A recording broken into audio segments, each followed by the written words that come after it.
Hey folks, this is Mark with OrientWatchUSA.com with CEY04001B. Now, this is part of Orient's World Time collection. Orient has two right now on our, we have two variations of the World Time. This model as well as the CFA model. And I'm going to go ahead and show you all the little features. Before I do that, just want to show you the band as well as the buckle on the wrist. While I still have it on, at this angle also.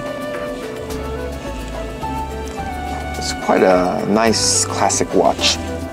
So to take it off, you have to take off the safety first, press both of the push buttons, and it will release. Notice how it unfolds. Okay, just so you guys know, this is a mechanical watch.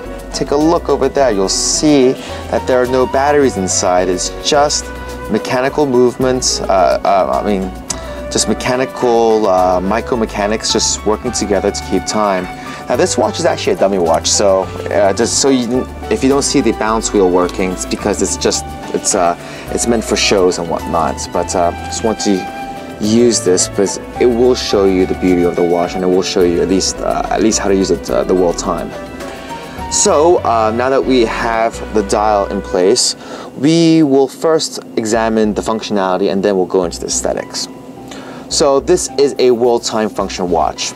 It's very, in terms of our movements, I believe it to be one of our most complicated movements.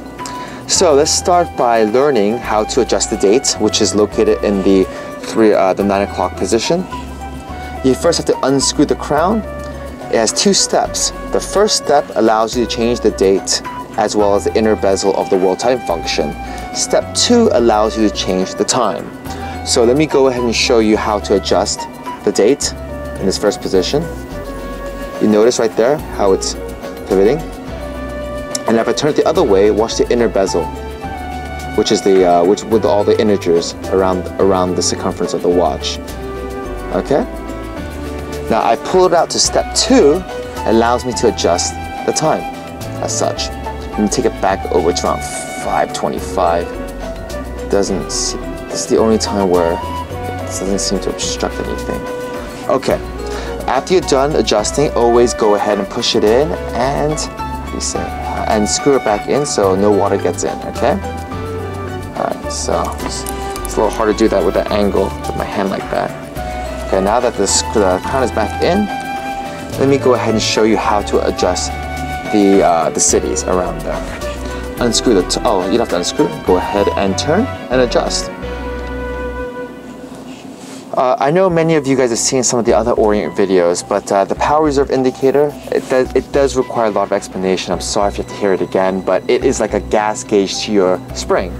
Lets you know how much power you have left.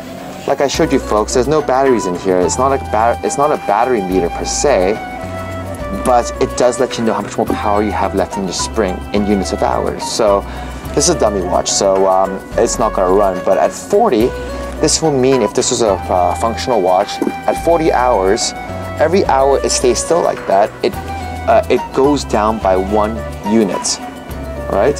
It goes down by 1 unit per hour. So after 40 hours, you'll see the indicator showing 0, but the time still runs because for the last 40 hours, the watch was running.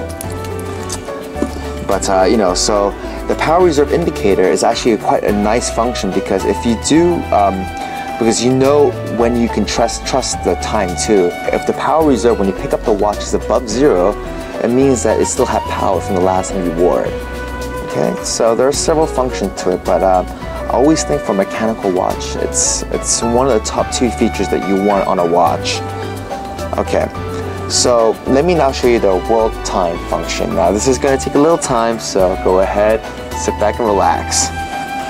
Let's just assume, let me unscrew the crown, that we're all in Los Angeles.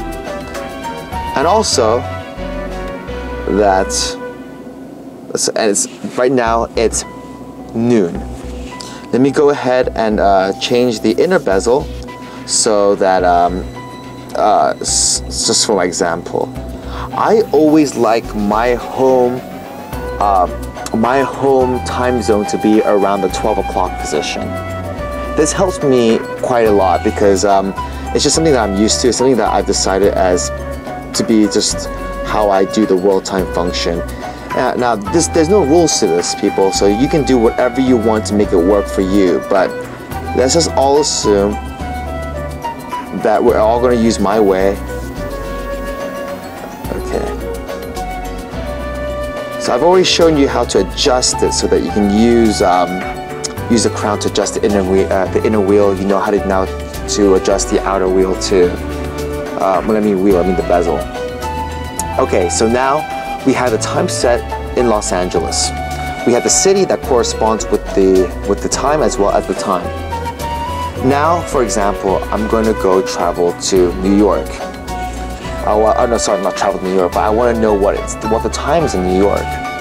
As you can see from the outer bezel, New York lines with 15, which means it's 3 p.m.